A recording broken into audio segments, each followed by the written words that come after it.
సమస్త జనుల యేసుక్రీస్తు ప్రార్థనా సహవాసం సండే స్కూల్ స్టూడెంట్ ని.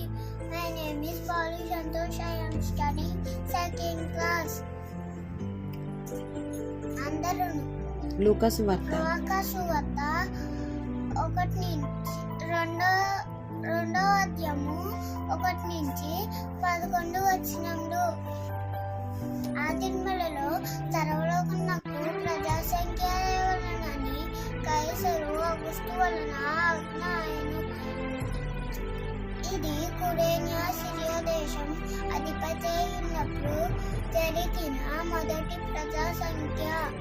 అందరూ ఆ సంఖ్యలో రాబట్టుటకు తమ తమ పట్లకు వెళ్ళిరి. యేసేపు దావీదు వంశంలోను గోత్రంలోను పుట్టినవాడు కనుక తనకు భార్యగా ప్రదానం చేయబడి గర్భవతి అయిన మరియతో కూడా ఆ సంఖ్యలో రాబట్టుటకు గలిలయలోని నజరేతు నుండి యూదయలోని బెత్లెహేము అనబడిన దావీదు ఊరికి వెళ్ళెను. వారక్కడ ఉన్నప్పుడు ఆమె ప్రసవ దినములలో నిండెను గనుక తన తొలిచూలు కుమారుని కని పుట్టుగుట్టలతో చుట్టి సత్రంలో స్థలం లేనందున వారిని ఆయనను పశువుల తొట్టులో పరుండబెట్టిరి.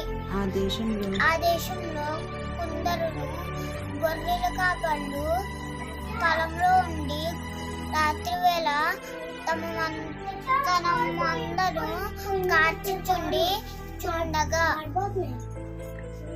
ప్రభు దూత వారి ఎద్దుకు వచ్చి నిలిచెను. ప్రభు మహిమ వారి చుట్టూ ప్రకాశించుచుండిన వారు మిక్కిలి భయపడిరి. అయితే ఆ దూత భయపడిరి.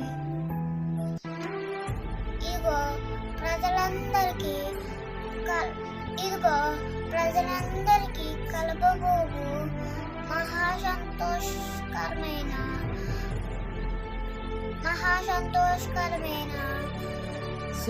సువర్తమానము నేను మీకు తెలియచేయుచున్నాను. ఆమె దావీదు పట్టణమందు నేడు రక్షకుడు మన కొరకు పుట్టినాడు. ఈయన ప్రభువు అయిన క్రీస్తు. దేవుడిచ్చిన వాక్యం ఆమేన్.